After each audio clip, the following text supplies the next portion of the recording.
Bring him in, my good friend, Mr. DOC. Doc, how we doing?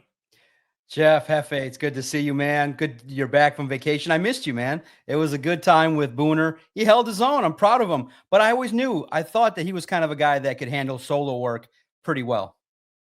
Yeah, Doc, I miss you. I was out last week. I thought, Booner's got today off. It seems like we're taking turns. We're avoiding the Doc.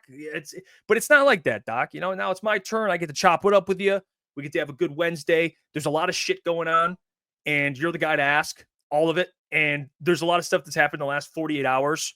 And I guess the first thing I do want to ask you would be the big news that happened earlier this week. Hendon Hooker, see you later. You can roast me all you want. Go ahead, Doc. Roast me on Hendon. He was cut. He signed with the Carolina Panthers practice squad. And then what'd you make of that and Broderick Martin, 2 third-round picks that Brad basically just cut ties with, which all due credit to him for that, by the way.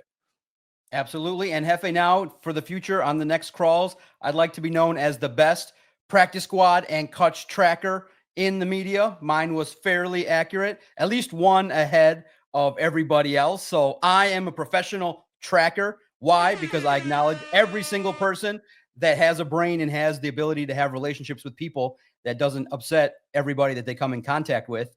I'm fairly friendly with most people that are in the YouTube community. Some people are rogue and need to be on their own and pump up themselves and do their own thing. But for me, it's listen, I don't want to gloat that somebody got cut, but I'll say this. It was wild to me because I went back and I said, man, was I harsh?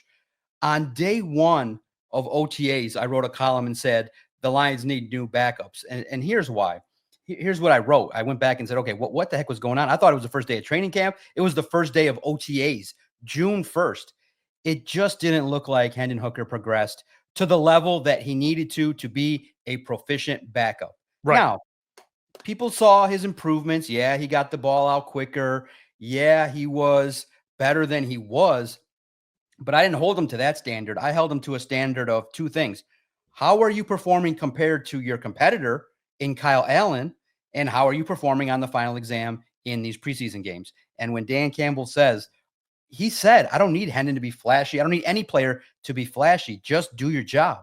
Keep the turnovers to a minimum and handle business. And he goes out there and has a 2 turnover game. That was pretty much started to seal his fate. And he was never that far ahead of Kyle Allen. Kyle Allen's new. You know how far behind you are when you come in new and it's a whole new playbook? Maybe there's similarities, but there's new verbiage. There's new relationships you got to develop. Hendon should have been leaps and bounds ahead of Kyle Allen. And it was never like that. Once Kyle got settled, he just took off. And Hendon Hooker just was not a backup. I saw it. I reported it. Some people believed it. Some didn't. Some wanted. Listen, man, I thought the wildest thing I saw in this whole reporting phase was not this last cycle. Everybody figured it out once I asked Dan Campbell about keeping 3 quarterbacks directly.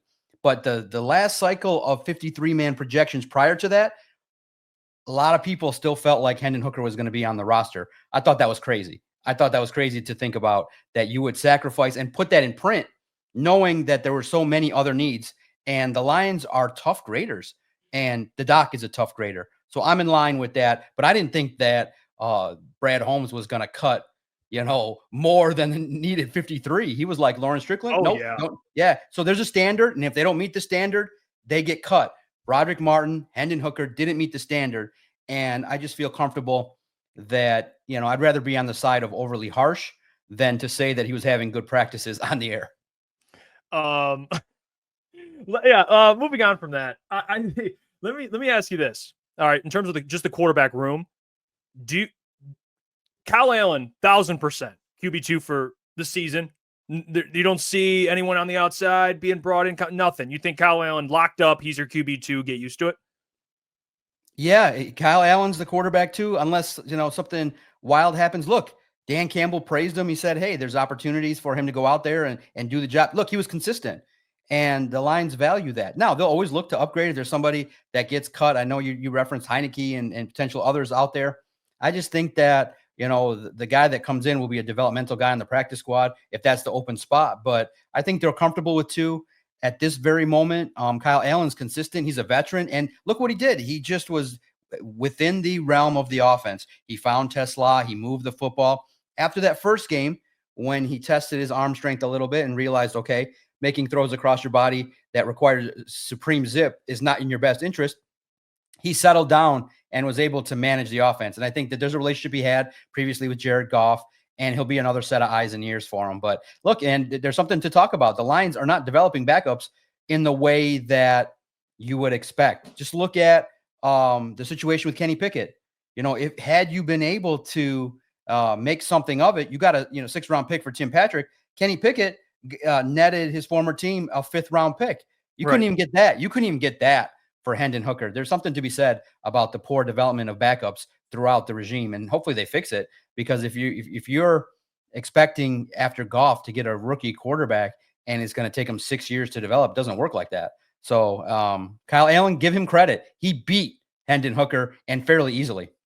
Yeah. What about the Broderick thing? I know I had a comment earlier that I addressed, and people are like, man, you see Broderick get cut. Obviously, people are going to bring up like, oh, 3rd-round pick. He never improved. He wasn't good. Why did Brad draft him?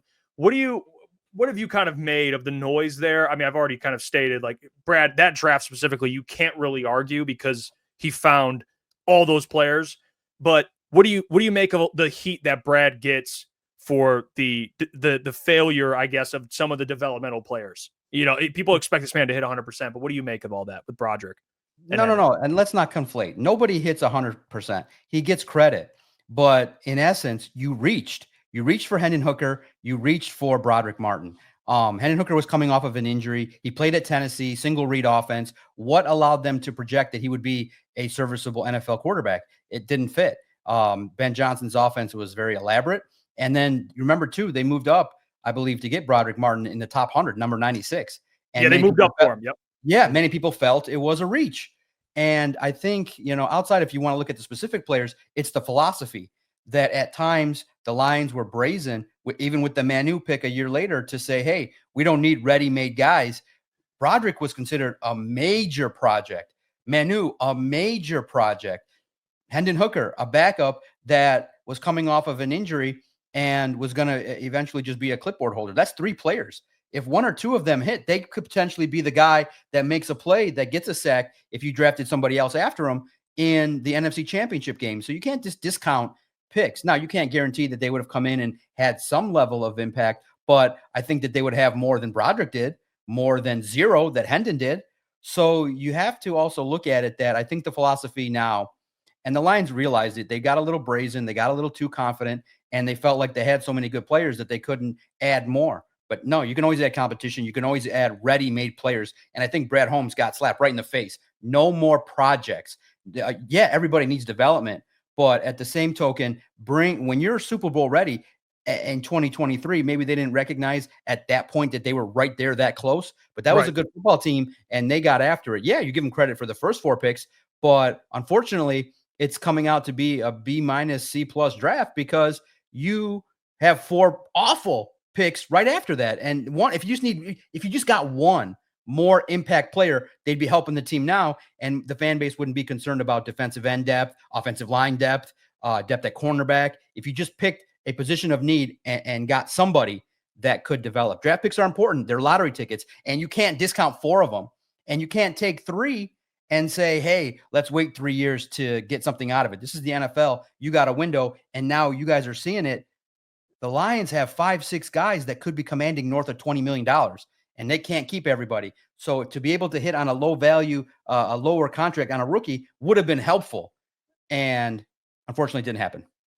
Okay, Doc, I was with you until you said B- with the draft. Come on, Sam Laporta, Brian, Jack Jameer. Listen, Jack Campbell is still developing. Great linebacker. Those 4 are great. That's what gets you there. But the weight. Listen, those are supremely giving it the A+, but the last 4 are F-, D+, and F-.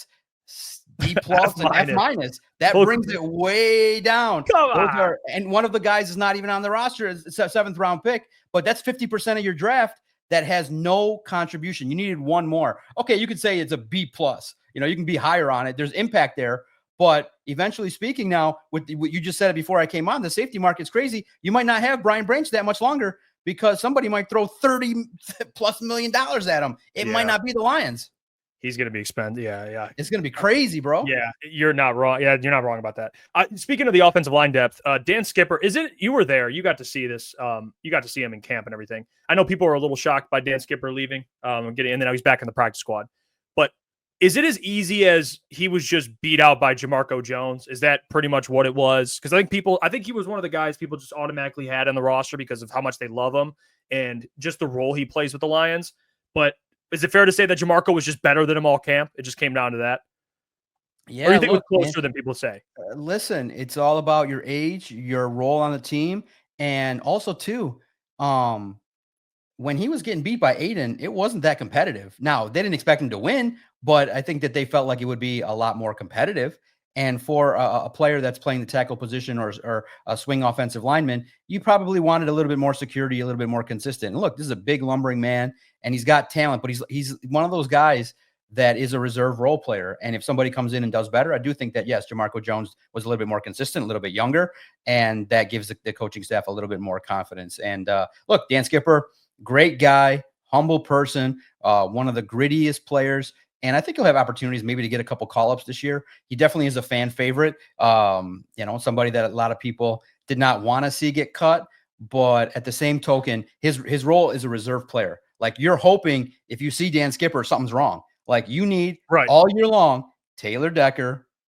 You need Christian Mahogany, Graham Glasgow, Tate Ratledge, and Penei Sewell. Those 5 guys will get you to the promised land. You start inserting Dan Skipper here and there, there's going to be guys that may potentially have a matchup problem. And so I'm okay with the depth with Awosika and others as well. But the tackle position is concerning with Manu and Jamarco Jones. I mean, they're okay, but you're not going to count on them for a long playoff push. There could be upgrades made as well, but the practice squad is okay with who they got.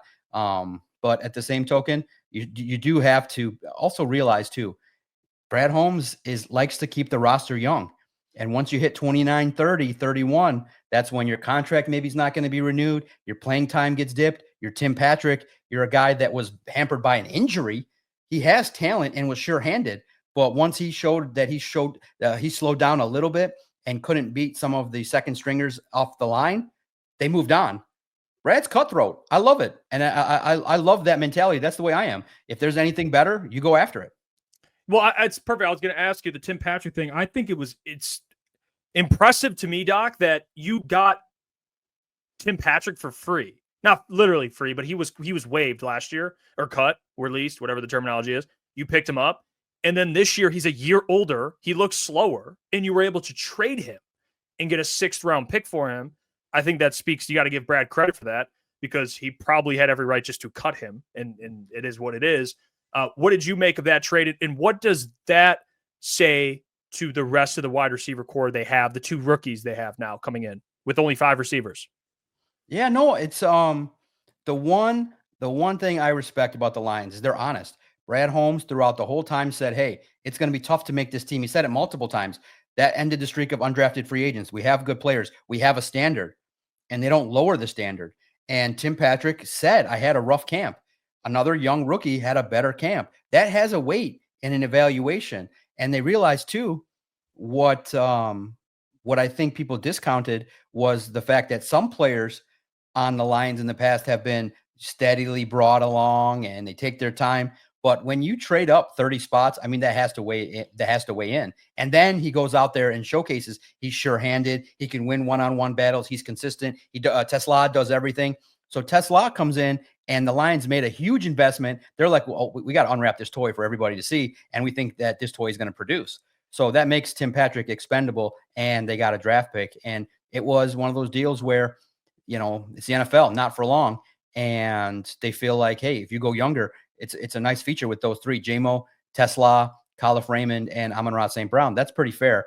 And for Tim Patrick, hey, you get an opportunity, you go to a income tax-free state. You have an opportunity to work your way back slower with the Jaguars, and you have Trevor Lawrence. So that's a fair situation. But this is Detroit, and Brad Holmes don't mess around. They're looking for competition. They're looking for the best players. Tesla right now, you could argue, is better than Tim Patrick. And all things being equal, with the Lions investing that much of their capital in the draft and moving up 32 places, that's a pick Brad Holmes loves. And when Brad Holmes loves you, drafts you, and you ball out, that's a recipe to play. So big things ahead. And, I was listening to you and your new friends, and you guys do a wonderful job. I was listening on the way home, and I was like, okay, you guys had a pretty good standard. I would set it probably maybe around the over under at 425. You guys realize too, if the offense picks up and he starts becoming a target. Now, I don't think he'll get to these numbers, but Puka Nacua had over 1,300 yards his rookie season and over 100 catches. Yeah. So why not Tesla 40 catches, 45, 600 yards, 3-4 touchdowns, becomes a red zone target later on. Because think about it. Amon-Ra, J-Mo are going to command all the over-the-top help, all the extra best stuff. Who's going to get the leftovers? It's going to be Tesla. Tesla against a second or third string potential defensive back. I like that matchup, and he's going to have the size advantage over a lot of guys. So I'm excited, and I think, look, the proof's in the pudding. Brad Holmes, if you perform and you showcase consistency in your performances, he was cooking, man. And now he gets to start working against the big dogs. His development's going to be expedited. He's going to start working against Reed, Arnold, Amik Robertson, Rock Ya-Sin. He's going to get after it, guys. And, if you guys didn't draft in your fantasy, buy stock in Isaac Tesla. He's going to be awesome. Would you, because I do want to ask you, Khalif Raymond, I know I cut camp a couple times. He was playing with the ones. Do you think he's the guy that kind of gets forgotten about a little bit? Or do you think this is going to be more the Isaac Tesla show? Because I know the Lions typically like to bring guys along a little slow. Do you think they're going to kind of rely on Khalif early? Or do you think it'll be Isaac more early than people think? Man, it's great, right? I think that you put Isaac Tesla in there and you see what he's got. I mean, he's going to practice all week next week. He's already confident and said that he wants to do the Lambeau Leap in Green Bay. Look, I do think that it may be a little while where he's the primary target, where, hey, we run the route for primary target Tesla. We'll see. But you're right. I do think Khalif Raymond will be in the mix as well early. But guys, you run the engine, and the engine goes like this: Amon-Ra, J-Mo, Gibbs, Laporta, Montgomery.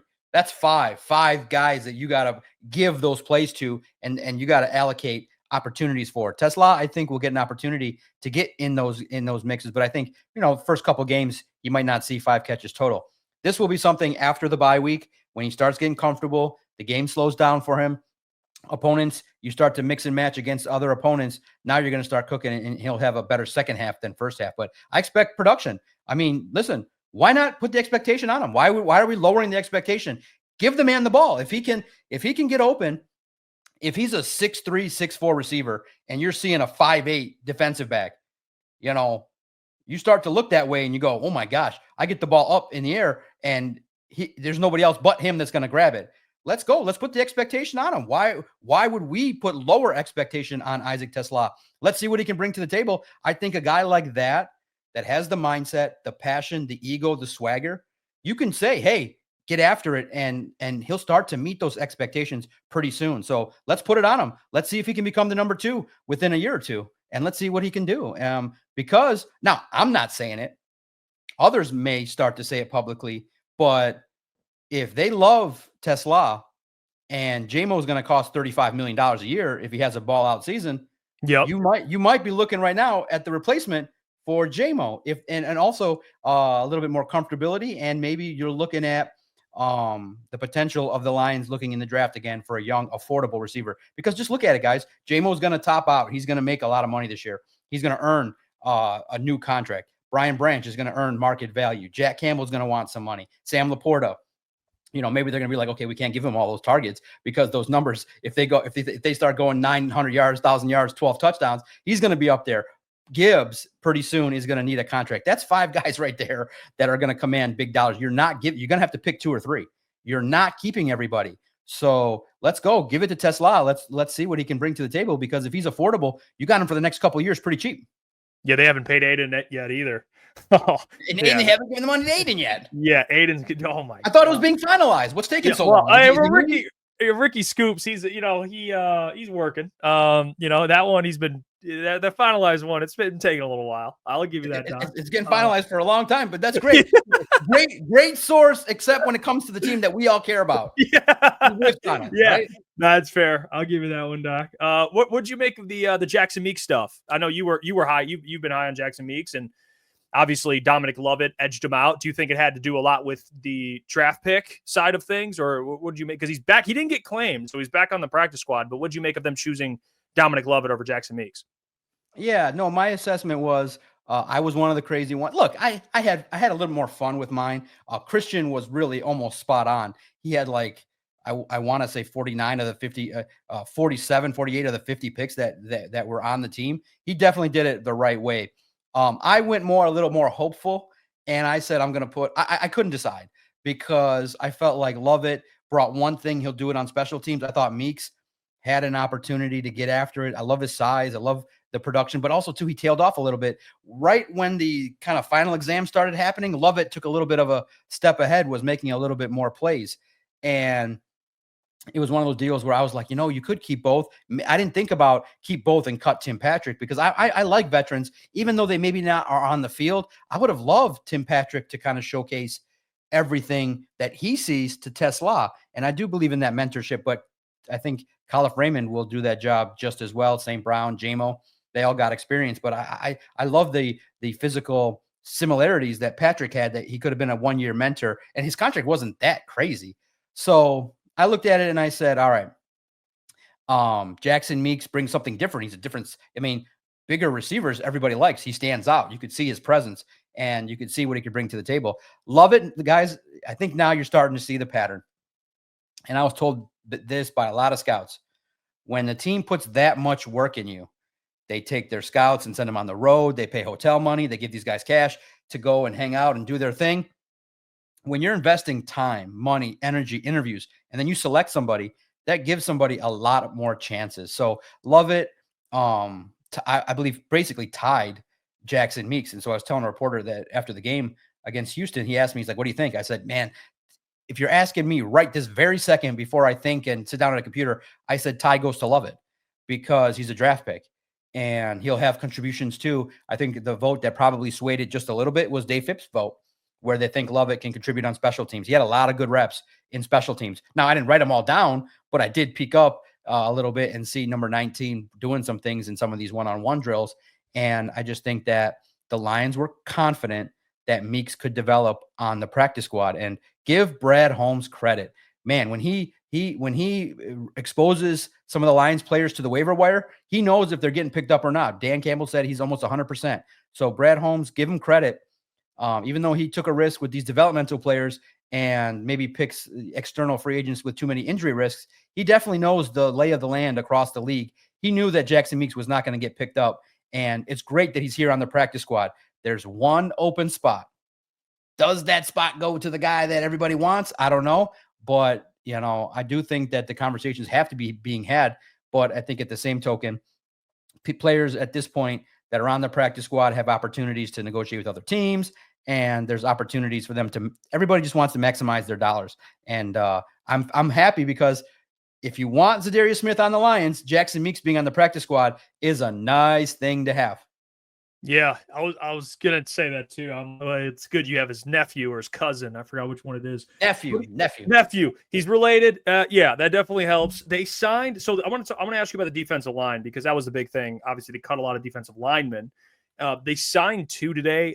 Is this Doc? Are these 2 they signed today? Does it feel like they're just kind of placeholders? I don't know. They signed Tyrus Wheat, who's played the last 2 seasons with the Cowboys and in 20 games had half a sack. And defensive tackle Tyler Lacey, and he is really just another. Are these just bodies? I mean, it seems like these are just bodies, special teams bodies. Really, that's all they seem to be at this point, right? Because you got to think they chose essentially these 2 over Nate Lynn. That's right. What it seems like.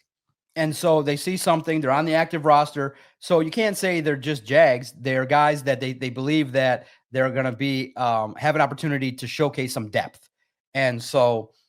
The best way to say it professionally is they're depth players. They're going to fit a role, and they're developing. They're young, both under 27 years old, and they'll have an opportunity. And so you got to remember, too, not everybody – you can't have all guys making over $15 million a year. You got to have some guys on some affordable contracts that can do some things. But, again, yes, there's a limit to their skills. That's the key is you sacrifice a little bit of high-end talent and productivity with, hey, can you just seal – the running lane here on this couple plays that you're assigned to. And look, if those 2 guys, listen, And that's the good thing about the signings. It's good to learn and explore. But if those two guys are playing, something's terribly wrong, because Roy Lopez should be the first reserve off the bench, and Tyleek and DJ Reader should play a hefty amount. So those guys should play less than 40% of defensive snaps. You just need them for a spell. You need them for 15 snaps. And on those 15 snaps, don't mess up. Don't take a penalty. Don't get a holding call. Just seal the lane and know your job.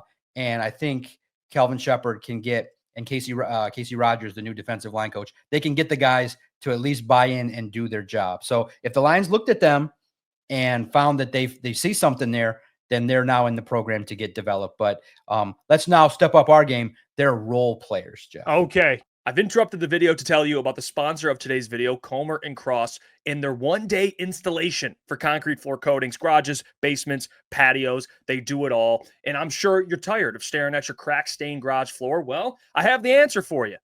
Comer & Cross, in their summer installation sale, they're offering 12 months same as cash or $500 in savings. Why put it off?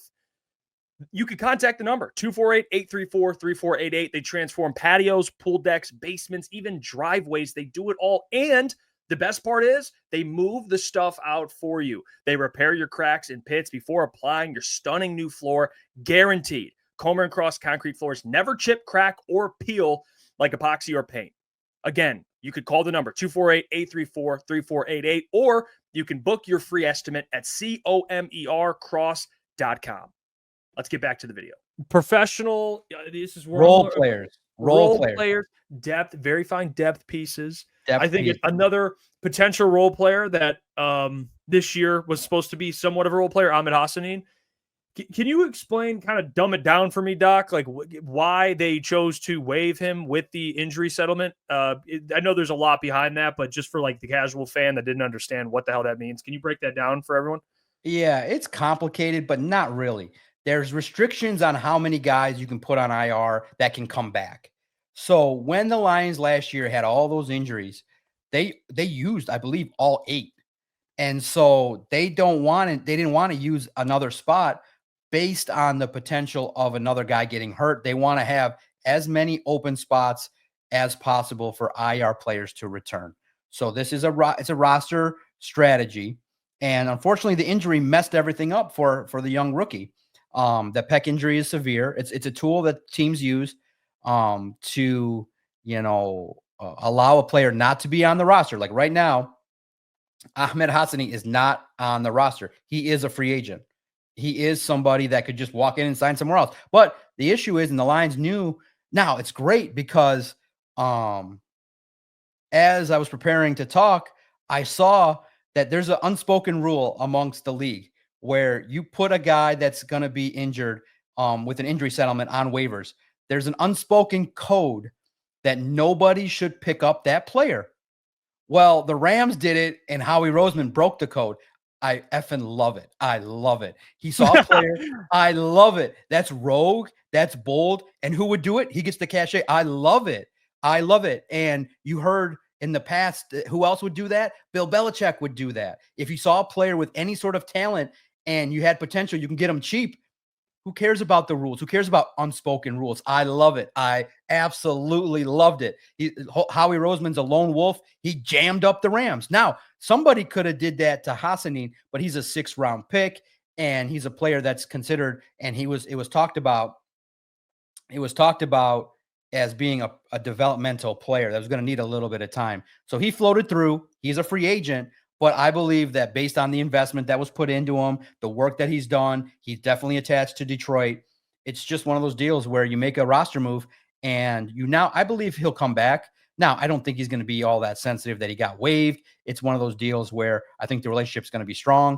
But unfortunately for Ahmed, he realized the business side of football. Guys, it's nasty. And for me, that's kind of, I think, why, maybe I've always kind of had a little bit of a detached relationship with the players, because you could get real close to somebody, spend a lot of time interviewing them, talking to them, and then the next day they sprain an ankle, they're gone, and you never see them again. So I've always kind of held a little bit more of a boundary with some of the players, because you just never know when they're going to get cut, what their situation is. And it's just really unfortunate for Ahmed. He got hurt, but I have a good feeling that with that work ethic, with that mentality, with the way in which the team scouted him. He's a fit, but his rookie season is basically now one in which you hope he comes back and gets into the program, gets as strong as possible, learns as much as possible from Wingo and from Davenport, and can come back in 2026 and be somebody that's amazingly ready to go. But this was basically a redshirt year for him in regards to expectations. I mean, I don't know. Am I on a show that maybe asked 4 or 5 times how many sacks for Hassanin? I think you guys kept the expectations reasonable under 4. I think your fan base was starting to throw out some tweets like 9, 6, 7, but at the same token, it was never going to be that. I felt like this was going to be a developmental year with a lot of impact, but only toward the second half of the year. It's unfortunate that had happened. Now, nobody claimed him. Everybody honored the code with Hassanin, but I think he'll end up coming back, but it might not be till October, November. So basically the first half of the year is no more Ahmed. And I was shocked too. When I tweeted that, I was like, oh, that was the first thing I saw on the report. And when I posted that, I was definitely shocked, but I understand why. It's a roster move. If 8 guys get hurt now, there's an opportunity for them to return. And for the Lions, they might use all 8 again. Yeah, and I do want to ask your opinion kind of, and by the way, get your questions ready for the doc later in the show. We'll get to that as well. But the defensive line in general, Doc, they only have 3 pure edges. I mean, if you want to count Tyrus Wheat, who they just signed, very fine depth piece, I'll give you. But they have AQM, Davenport, and Aiden. Like, is there any sense of maybe you're like, what the hell's going on here with that? Yeah, no, it's I understood that question. I knew it was going to come. So I looked at film from last year before I came on here, and you kind of look at it. The Lions also have a lot of players that kind of fit that 4-eye Sam role, where they have an opportunity to play on the edge. Guys like a Wingo, you can maybe put Josh Pascal out there on the edge when you have an opportunity. They're going to bring pressure from the Sam linebacker spot. So you have guys that can play on the edge. So you have opportunities with a couple guys, and really in the end, the base 4 defense is going to be with Davenport on one side and Hutchinson. You want him to be out there quite a bit, but when you spell them, you'll have different opportunities. The guys that you're going to have spell at the Sam linebacker spot, it's going to have Derek Barnes, and Derek Barnes can do the job. Like, Derek can be out on the edge. He did that in college. That's his natural strength, is the pass rush. So it's a scheme specific situation where I know everybody's like, be damned with your scheme specifics. Go and get the best players. I'm always of that opinion. If you have a talented player, you make your scheme fit the player. But the Lions are definitely taking advantage of the strengths of the players that they have. Derek Barnes can be somebody, Wingo, and I just think we're discounting a little bit of Al-Quadin Muhammad. You just need spurts, different guys to step up at different times. And if Al-Quadin can do the job, Wingo can step up, and Pascal comes back. Now you had 3-4 guys that you can add to the mix in regards to the true defensive end help. So it's scheme specific, guys. I know that we all want the big bad defensive end, but right now it's not happening. But you never know. Maybe they bring in an older veteran to come in. But from how Brad is handling things, you might have to count to this new guy as opposed to Zadarius Smith, which would be wild if he ends up being a more productive player and the Lions miss out on Smith. I mean, Jay-Z, he put a 2024 initial 53-man, 3 DNs, and 6 DTs. But does that now say, like, maybe the scheme change that people think with Kelvin isn't as different as people think it is? Is that fair to say? Probably. Yeah, it's going to be bringing pressure from different spots, different angles, different opportunities. Last year was done from a lot of cornerback stuff as well. So very good commenter. Noticed the same thing. I was just about to say that the roster breakdown on defense was kind of similar. And I expect Calvin Shepard to put the players in the best position to get after it. And I think too, if you also got to remember the base front 4 can win. Like Davenport and Hutchinson should win a lot of reps, and that will help maybe not being forced to bring so much pressure to be able to disguise it. But remember, Branch can pressure. You can bring Jack Campbell at different times, Anzalone at different times, Kirby Joseph. You can bring pressure from a lot of different situations, and we saw that at training camp. My goodness, did they practice pressuring the Lions offense, and everybody got good work from the Lions seeing and recognizing it and having struggles, and to the defense executing well. So I'm happy with the defense. It's the depth. I'm happy with the starters. Guys, you got 22 of the best starters in the National Football League. That's why I think comments like Jason McIntyre saying the window's closed is crazy, because you have at least the starting core of a wonderfully great football team. You just got to sprinkle in and hope that your evaluation lower end for those role players can step it up. And two, because I was mad, man. I was mad. I watched top to bottom the Dallas Cowboys documentary. They had a great team, bro. They had a great team. And I want you to watch the second or third episode when they talk about the Cowboys bringing Charles Haley to the team. He did some of the most nastiest things you could think about in a professional setting with the 49ers. And the Cowboys still took him. And Jerry Jones just sits in his desk and he's like, this is football. This isn't church. And we need some rugged, nasty dudes to hit the quarterback. And when I say the description of, I can't even say it without laughing and ending the interview and ending the chat. Go watch episode 3 when he describes what Charles Haley reportedly did on the desk of the general manager.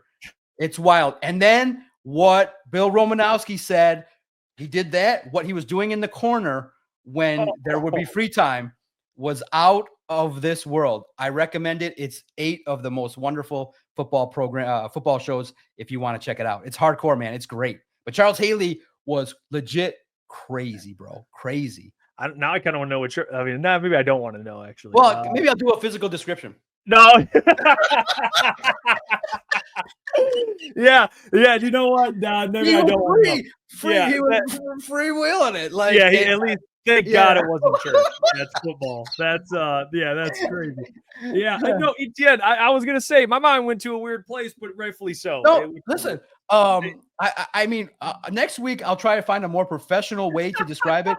Well, let's just say he let the general manager know his biggest assets and said, "Get me out of here."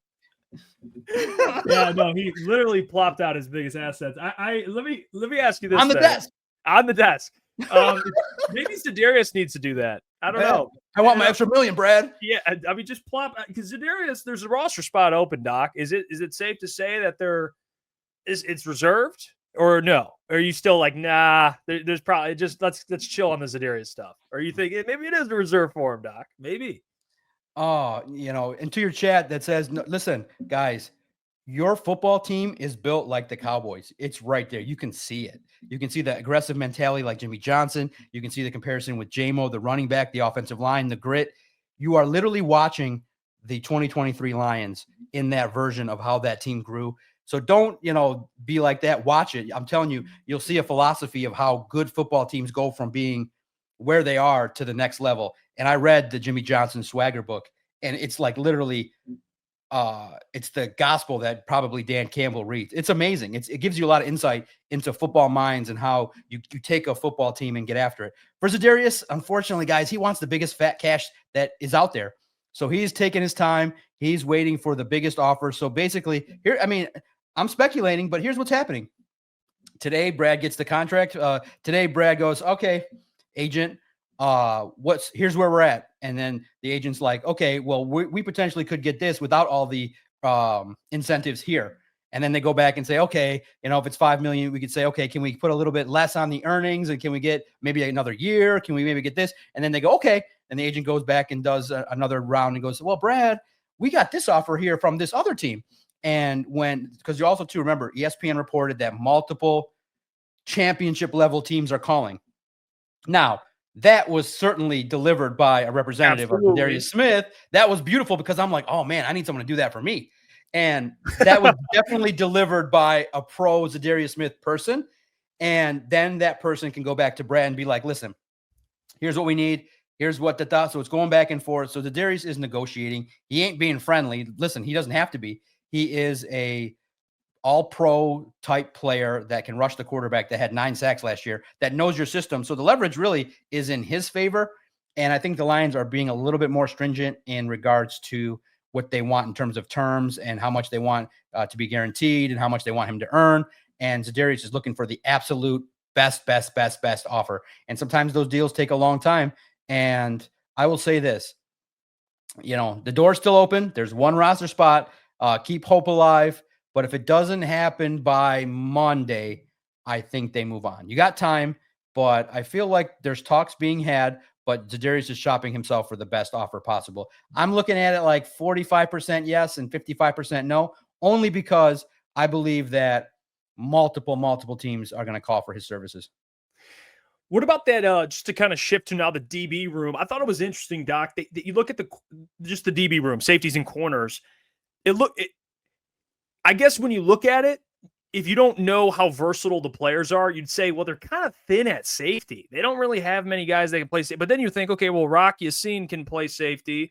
Avonte Maddox can play safety, but those guys would also be playing outside corner. What are your thoughts on that? Just the depth in that DB room, corners and safeties overall? Because none of the guys we talked about, the safeties, made the roster. None of them did. Yep. And also, too, remember, the performance against the Texans was awful. The defensive line didn't play good. The backup quarterback made himself some money from the Texans. They didn't play good. And what's shocking is, I think at the time you and I are chit-chatting, Kennelly didn't make it to the practice squad. Right. I was a little bit surprised by that. I thought that would be a shoo-in. Maybe he's looking at other opportunities, maybe that are a little bit more easy for him to get to the field. But I was surprised by that. Look, I love the starters. I think that those are three of the best that you could have. Rock Ya-Sin and Avonte Maddox are role players. They definitely can come in a spell, but Ya-Sin had his struggles last year. The reporter from SI for the 49ers said, yeah, he's up and down, but he grew in this system. So this may be a situation in which maybe a change of scenery helped Ya-Sin play a lot better. He was around the football. He definitely was consistent. He elevated his game. So hopefully he grows a little bit. And I think the opportunity here allows him to be somebody that's versatile, that can maybe do some things at different spots if you need be. He definitely got his fill at single high safety here in the preseason. He got opportunities because Kirby missed some time. So I'm okay with it. But again, you got two of the best safeties in the league. They're going to play a lot. So I hope that, Avonte Maddox can give these guys a spell when needed. Amik Robertson can do both, can be on the outside, and can give DJ Reed a spell when needed. So I'm okay with that. I'm okay with the definite starters in regards to the entire defense. But yeah, depth at corner, I would look around too if there's somebody else that can get after it. I didn't think, too much. I think I left Hallett off of my 53-man. Maurice Norris, I also had off. I thought that, in my opinion, based on the totality, I thought Kennelly from the start to the finish maybe had a little bit better training camp than Strickland, but Strickland balled out to the degree in which they probably said, you know what, we only need one. And Strickland won the competition because of how well, when the lights were the brightest, when I'm certain the coaching staff said, okay, this is the big game for you two. It's going to be one of you, either or. And so don't discount Strickland. He's a good player and has been in the system. So it also may be where the Lions said it was going to be between Strickland and Kennelly didn't win. So Strickland's on the team and Kennelly's not. What do you make of just the overall practice squad now that it's kind of assembled? They have 15 guys. They can have 16. They kept 3 receivers, one running back, 1 tight end, 4 offensive linemen, 1 edge, 2 defensive tackles, linebacker, DB, safety. They don't have a quarterback. Who do you think gets that last spot? What do you make of the practice squad as it stands, and who do you think gets that last spot position-wise? Yeah, it's a good practice squad. I like it. First and foremost, I would like to say that, just in my own defense, I did take a small little. Now I made it a bit for the podcast. My only goal this year, obviously, the standard at Lions NSI is to report and bring information, but I wanted to a little bit more just develop relationships with the players and their representatives. And I really clearly have established that I know a representative of Mason Miller. So I started, and I know he's the 89th, 90th player on the team, but I'm starting. You got a tip for that. See, I'm starting, and I'm humble. Listen, it's annoying, but I spent 2 days texting a lot of people, and a lot of them, you know what they did? They replied the second the news broke. Thank you. Here's the information. So I definitely value, and the reason why I did it, listen, I don't care if they acknowledge me or not. I really don't, Jeff. I really don't. I know my value and stuff, but the reason why that I did that was I put a lot of effort into that one relationship. I put a lot of effort into nurturing that, having conversations, checking in, learning about the offensive line, learning about some stuff that was off the record. So I spent a lot of time on one. And so I definitely valued that news that I knew I was going to have first. But and for me, that's just not, it's hard work to send out 40 messages and to get back 3. And it's hard work, but I did it. And I'm humble enough to accept that I started off with one relationship. I will build more. Now they know who I am. They've all replied. They've replied back, but a lot of it is off the record. And so when I joked about the sources, it's because there are rules. Like I can't also take the word of that one relationship and then spread it. I also have to find one more. So that's why I joke around and say we have rules. Like I have to follow, even though I joke around about that, you have to follow rules if you want people. So for those listening that are listening to what I'm saying and not the clown behavior that I bring to the table, if you want people to begin to notice you and you're doing YouTube,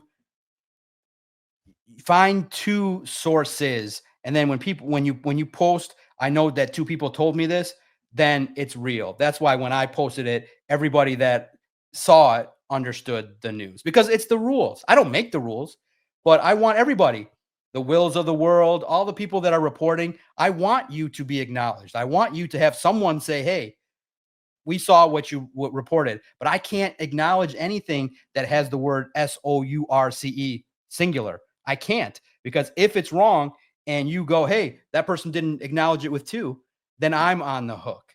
So please listen to the words and not the antics. And that's all. And the practice squad. And like I said, so for me, I held on extra special because I worked hard to get that one relationship. Well, Doc, you've been on us too with that. Not in a bad way, but you were like, hey guys, like if you got a source, I need 2 sources here. Like, I need 2. I can't. Yeah. You've told us that. So yeah, you've been consistent. Yeah, you need 2. The reason is because if by chance it's wrong and you report it with your platform and you go, hey, I use this person. Well, the word says 1. That's a violation of the rules. And also there are people above me that are watching and there are advertisers, and you have to follow a standard. So just do that. And more people will acknowledge you and not joke around with it. But that's really the nature of why I went hard, because when you see your peers disregard you and you tried that hard to just do the simplest task. Hey, I'll say this. I at least tried 1. The other bloggers that kind of come on here that are popular, they got 0. So they didn't try at all to do the job at all. No effort. But I'll say this. You don't have to acknowledge me. I know the work that I did. I'll share with you guys why I valued those reports to me personally more than for me, because that's the start. That's the start of me growing as a reporter, finding a relationship, nurturing it, and getting after it. I like the practice squad, and I like Mason Miller too as a person. He's grinding. He was asked to play the left tackle spot. It didn't go well. He moved over to guard and he got on the PFF list. His representatives are great. His people are great. He's a nice individual. And I think that he'll develop and he can be somebody in a couple of years that has a chance to get an opportunity to do some things because he can play all the spots. So the offensive line, the practice squad with Dan Skipper and with Tom Kennedy and with the guys on it. I like Uku. Guys, remember Uku. Don't forget about him. He's been in the system a couple years. And don't sleep on the sleeper of the practice squad, Keith Cooper. I think in a couple years could be, if the developmental system works the way it's supposed to, I like Keith Cooper as a role player. Yeah, Keith Cooper was the one that people thought he was going to make the roster, but I guess he didn't have, he was a little up and down. So he might be more of a developmental player in that matter. But do you think there's a chance they had a quarterback as that last practice squad spot? You think that's in play here? They usually do have a quarterback on that practice squad. No, look, the practice squad is solid. I do think, and here's the thing. Here's why the Lions value it. They believe that if they know the system and they call upon you, there's opportunities every week for a couple guys to get game checks and come up. So those are players that can be utilized. Remember, every week, what's tough about the job is every Saturday at 4, I'm attached to the computer because that's when the Lions release who gets elevated. There are 2 elevations every week. So 2 of those guys can get up and participate. And typically I would think Maybe Uku could be one of them. Some of the veterans that have been on the, maybe Dan Skipper if he's needed as a reserve player. Now, a lot of those times, those two guys are inactive on game day, but they get benefits. They get a game check. They get an opportunity. That last spot, I kind of feel like it's reserved for a quarterback. You need one, I think, because here's the biggest question people ask me, which I thought was very valid. The chat and people that DM me. How are you going to simulate a mobile quarterback? Who's that going to be? Caleb behind there running around? How do you simulate that? You need somebody that can be a little bit mobile and kind of simulate some of these quarterbacks that you're going to go up against. I know there's no one in the world that can replicate Lamar Jackson, but you need somebody that can try. And I'm very curious to see. I'm curious to see what position. It might not be quarterback. It might continuously be an offensive line or defensive lineman. But there's an open spot, and I think that right now they're probably doing the clicking of the film across the league to see who it will be.